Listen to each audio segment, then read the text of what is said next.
Base करतो आपल्याला हे 3 बोटाचं अंतर सोडायचं आणि असं मार्किंग करायचं.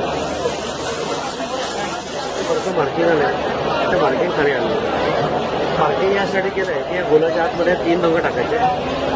पहिला रंग त्या मार्किंगवर टाकला. दुसरा रंग टाकताना आधीच्या रंगांमध्ये थोडंसं त्याला मिक्स करून टाकलं.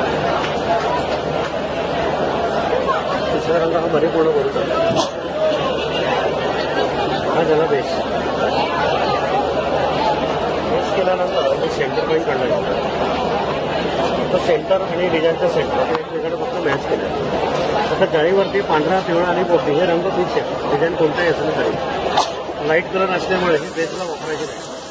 सुरुवातीला हिरवा रंग मी बाहेर फिरवला.